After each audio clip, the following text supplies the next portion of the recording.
The story you are about to hear is true. Only the names have been changed to protect the innocent. You're a detective sergeant. You're assigned to burglary detail. A man posing as a doctor is burglarizing homes in your city. You have his description.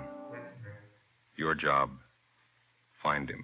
Dragnet, the documented story of an actual crime. For the next 30 minutes, in cooperation with the Los Angeles Police Department, you will travel step by step on the side of the law through an actual case from official police files. From beginning to end, from crime to punishment, Dragnet is the story of your police force in action. It was Sunday, November 22nd. It was chilly in Los Angeles. We were working the day watch out of burglary detail. My partner's Ben Romero. The boss is Thad Brown, chief of detectives. My name's Friday. It was 9:35 a.m. when we got to 5918 Canyon Cove, the home of Marla Hutchins. Yes. Miss Marla Hutchins? I'm Miss Marla Hutchins. We're police officers, ma'am. This is Sergeant Romero. I'm Sergeant Friday, Central Burglary. Come in. Thank you. Betty told me she called you. Your maid? Yes, I'm Betty Drake. I called you. And if you could tell us what happened, please. Dr. Arthur Schulte was treating me for headaches I have. He took my mink coats and my jewelry. Mm-hmm. Do you have a list of what's missing? Betty will have a list of what's missing. Here, I've written down everything I think's gone. Thank you. Well, why do you say it was this Dr. Schulte? Is that right? Yes. Why do you say it was him that took things, Miss Hutchins? He did it. I know he did it. The doctor was the only other person in the apartment, officer. When was this? Last night. What time was the doctor here last night? It was about 8. I heard him leave later, about 9:15. Is that right, Miss Hutchins? Yes, that's right. Well, could the apartment have been entered without either one of you knowing it? No, sir. The back entrance is double latched, and no one could have broken in the front way. My room's right beside the front door, and I would have heard. You told us on the phone that this Dr. Schulte was middle-aged, dark, close to 5'11", stocky, wears a goatee. Yes. No other distinguishing features. Is that correct? Yes, sir. How about his clothes, where he was dressed? He was about average. Had on a gray suit the last time we saw him. Thank you. Do you know who he is? We'll find out. What kind of treatment were you taking from Dr. Schulte, Miss Hutchins? I call it hypnotherapy for my headaches. Mm-hmm. Last night, the same thing? Yes. Or anything different from his previous visits? I was very nervous. He made me take 3 sleeping capsules, and I went to sleep. And she was still sleeping this morning when I went in and found everything in the dressing table all over the floor. I see. Have you known this Dr. Schulte long, Miss Hutchins? About 4 months. Did you meet him at a party, maybe? No, I was a student of his. Well, where was this? At a small college in Hollywood. He was the head of the school. He was a teacher, too. Do you have the name and address of the college? Betty can give it to you. It's in my desk. You still a student there? No. I don't take the course. I stopped. Mm-hmm. College was closed. That's when he came here to treat me for my headaches. How did he start giving you these treatments, Miss Hutchins? One day in his lecture, I fainted. Took me to his office and told me that pain was only a state of mind. State of mind. Yes, ma'am. My headache didn't bother me anymore. He said that relief would only be temporary if I didn't take regular treatments. Well, did you see him regularly? I saw him twice a week. Twice a week. Always here? At the college, then it closed. I don't know why. He telephoned and said he would continue here. Well, where did you get in touch with him when the college closed? I never did. He always called here. Do you have any idea where he is now? No, I just know that he's a thief. Yes, ma'am. Why don't you lie down, Miss Hutchins? You look tired. All right. Thank you, Miss Hutchins. Yes, ma'am. Thank you very much. All right. Would you gentlemen like some coffee? Oh, Ben? I could sure use some. Well, it'd be very nice, miss. Thank you. Officer, Yes, ma'am.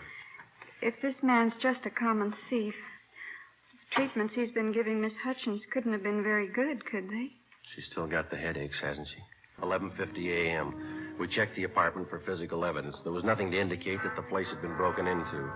We put in a call to Latent Fingerprints to send a man out to check the closet and dresser. We completed the crime report, and Betty Gregg, the maid, gave us the name and address of Dr. Schulte's college, the Los Angeles College of Psychotherapeutics and Psychiatry at a Franklin Street number in Hollywood. Ben and I got out a teletype to Sacramento asking information on the chartering of the school that Dr. Schulte was supposed to have headed. We checked on Betty Gregg, the maid, and found that she was a Los Angeles girl. Parents still living in the city. She had a good reputation. 2:35 p.m., we went to the address where the college had been. It was a big brown clapboard house with several dormer windows facing the street. It was vacant. The front door was boarded up. A rental agency sign was stuck up on one of the pillars on the front porch. Joe. What room there? Must have been where they had classes. Rows of chairs nailed down, you see? Yeah, let me look. Yeah. I don't see any papers inside. No mail. Hi.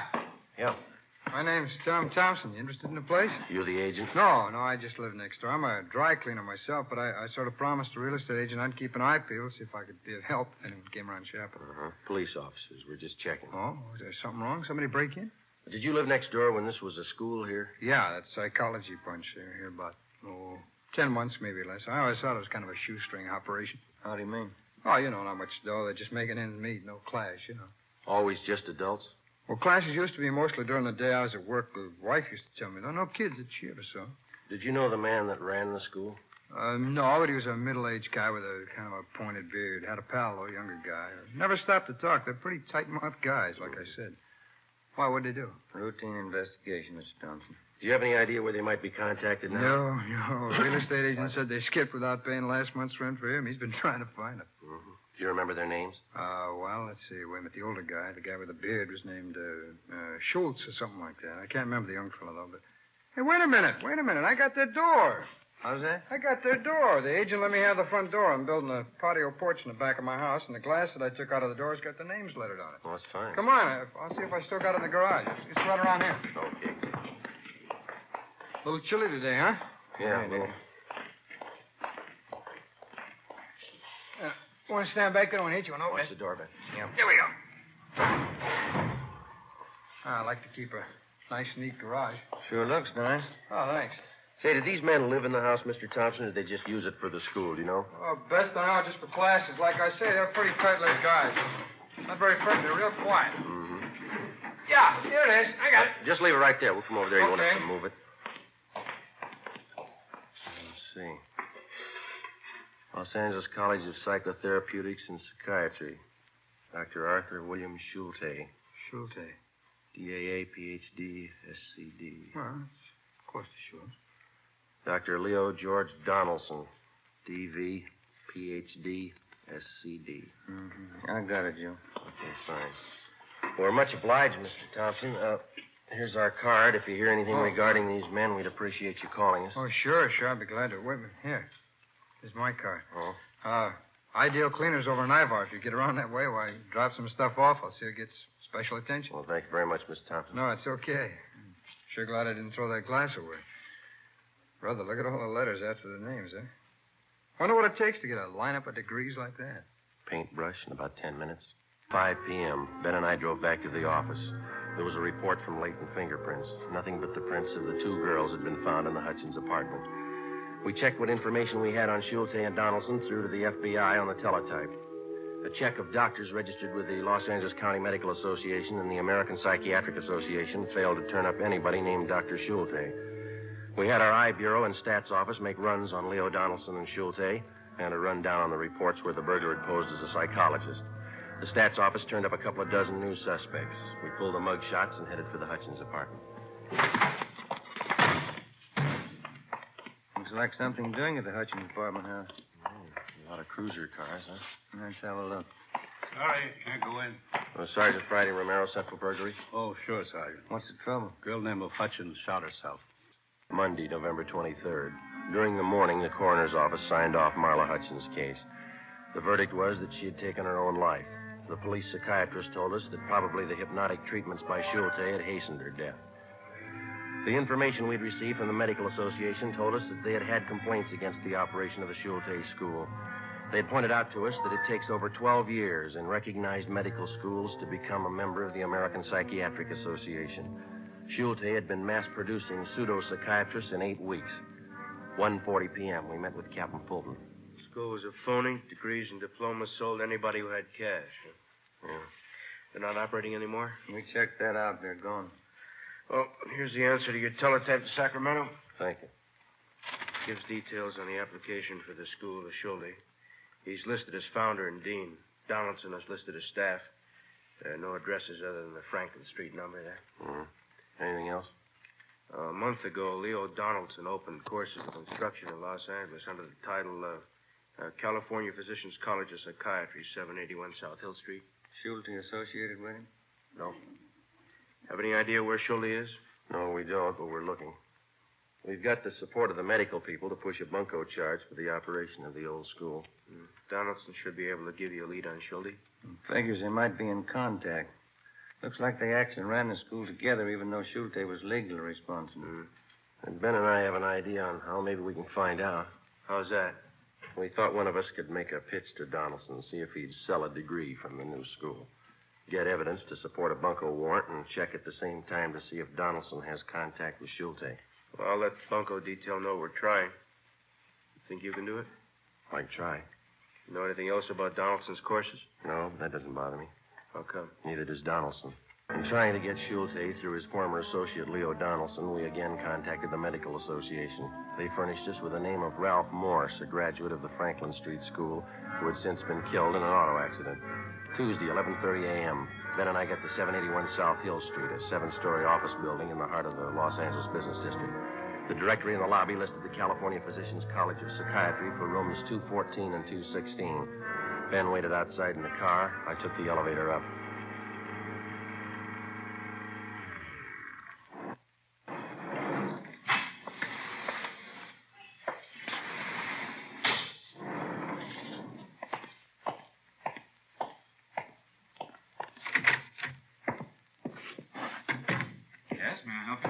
Dr. Donaldson? I'm Dr. Leo Donaldson. Have you have assistance? Well, my name is Frank Ditton. I wanted to ask about the curriculum here. Well, we've just opened, Mr. Ditton. We're not quite ready to start classes. You understand this is very advanced instruction. Most of our students will have had considerable background in psychiatry. Oh. Well, a friend of mine, Dr. Morse, said that he was sure I'd be a good student for you. Dr. Morse? Mm-hmm. I'm not sure I place him. Well, he was one of your students at the Franklin Street School. Said that Dr. Schulte knew him quite well. Oh, yes, I remember. Brilliant man. How's he getting along? He was killed in a car collision. Oh, that's too bad. Well, frankly, what I was interested in is being able to take over his practice. Could I get the same deal he got? I think so, Mr. Ditton. What'd you have in mind? Well, take some courses and get a degree. I worked with Morse for a while. I can set up a clinic. He did okay. I figure maybe I can, too. Well, here's a list of the courses we'll offer. Thank you. We'll go over it together, and you can indicate what sphere of study you'd like to undertake. Does Dr. Schulte teach any of these courses? No, he doesn't. Now, the first semester will include painless and drugless childbirth, practical and applied psychology, autosuggestion, prenatal suggestion. Yeah. Well, look, Dr. Donaldson, straight practical and applied psychology is the specialty that I want. I see. Now, what degree do I get, and how much will it cost? Well, the least expensive is a doctor of psychotherapy at $450. A doctorate of philosophy and psychology is $500.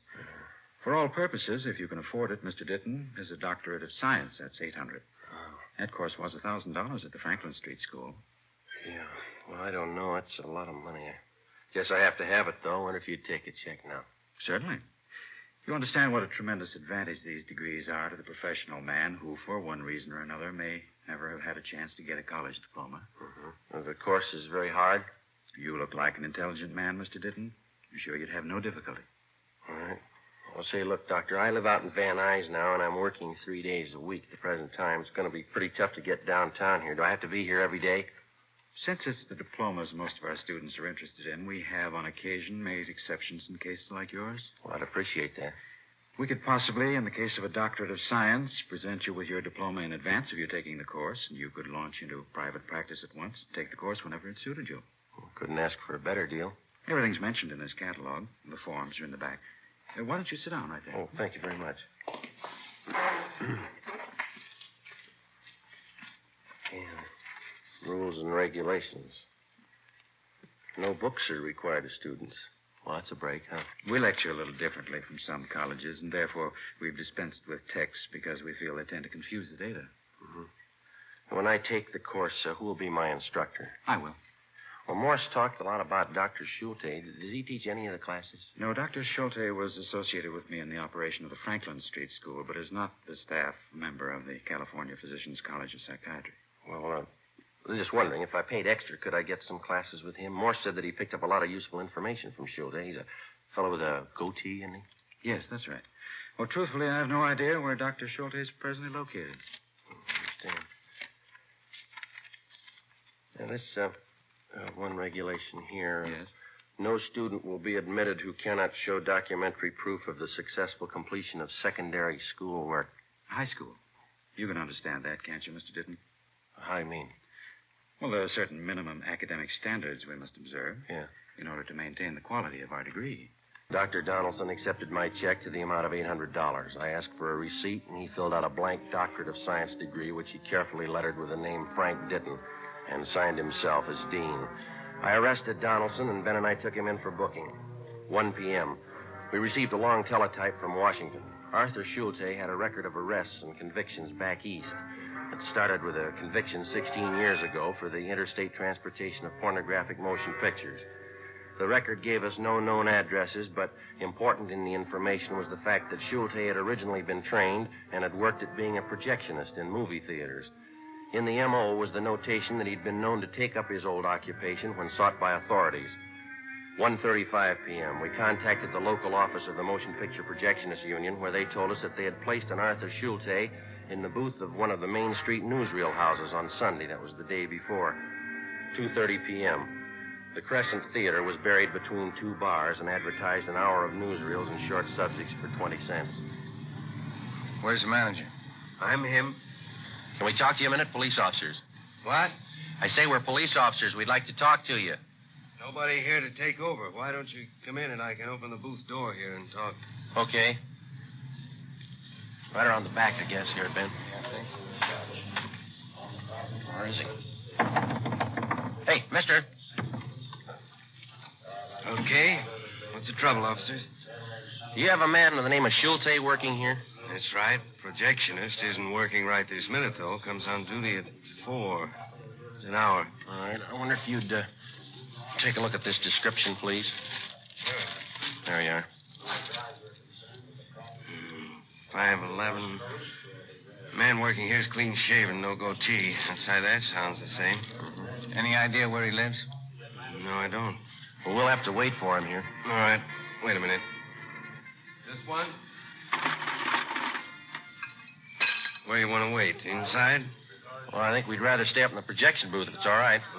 Up the steel stairs there on the right. Tell Pete Eichen. He's the man up there now. I said it was okay. All right. Don't say anything to him when he gets here, will you, sir? I won't, officer. Come on, Ben. Yes, this way.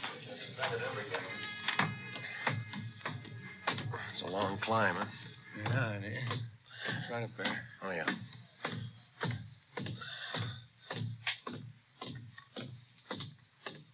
must be it. Hey, mister! Mister! Yeah? Police officers. Anything wrong? We're going to have to wait here. The manager said it was okay. Wait for what? We want to talk to your relief man. You mean the doc? You know him? Well, just since yesterday. Why do you call him the doc? Oh, you know, speaks kind of fancy for a projectionist. What do you do? Oh, we just like to talk to him. Okay, you know the guy doesn't come on for about an hour. Yeah, they told us. You want to look at the picture? You can both sit by the observation port on the film safe, sir. Yeah, thanks. Yeah. Sit over here, Ben. This all right here? Yeah, that's fine. Huh. Well, What's the matter? I've seen this newsreel.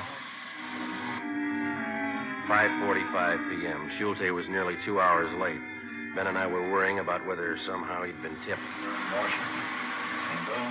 Usual for a man to be this late for a shift? Not in a house like this. Bigger house would be different. Way it is with a doc being late like this just costs the boss a couple of bucks. How do you mean? I got more dough.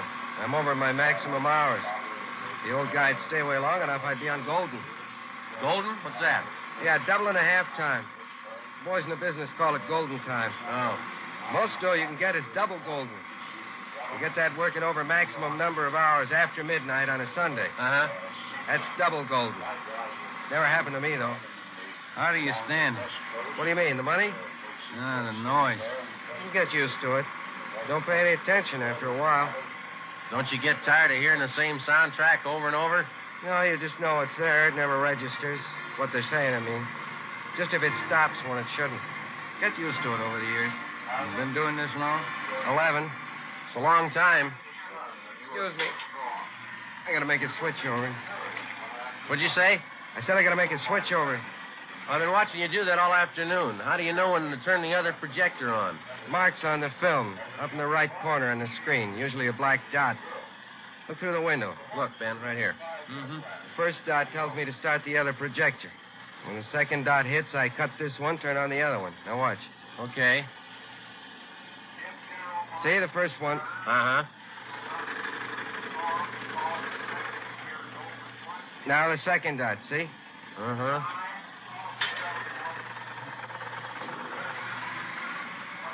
Smooth. You never know the difference. Simple stuff. People never seem to notice the switches. Just a minute. Hi, Doc. A little late. Sorry, I overslept. Your name, Schulte? That's right. Police officers would like to talk to you. I have to go to work. It'll wait. You want to go downstairs? All right. This way.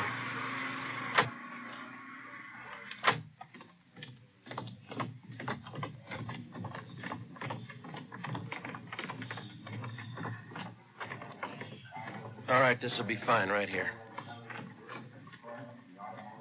You say your name is Schulte, Arthur William Schulte? That's correct. Ever been known by any other name? Why? Do you operate a school called the Los Angeles College of Psychotherapeutics and Psychiatry during the past year? I'm not saying anything. Where are you living, mister? I'm not saying anything. Let me see your identification. Here, my wallet. All right. No, you hold it. Say, open that part there. All right, take out the card. Union card. Full ticket stubs.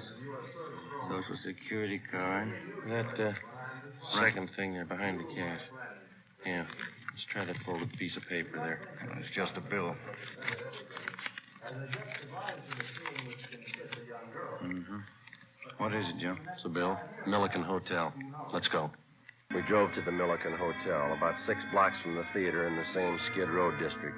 We got the key from the room clerk and went up to Schulte's room. It looked like any dingy hotel room. A small footlocker sat at the end of the bed on the baggage stand. 2 suitcases were over by the closet, and sitting on the floor alongside the bureau were 2 waist-high stacks of books. You got the key to the small trunk? I don't have to submit to this. Let's open it up. Open it yourself. Here's the key. All right.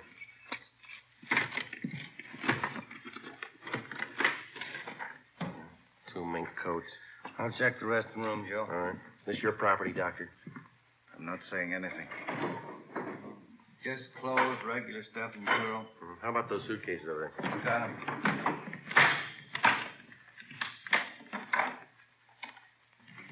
What do you got? How about this? It's a cigar box. It's taped shut. What's inside, Doctor? Nothing you'd be interested in. I'll open it, Joe.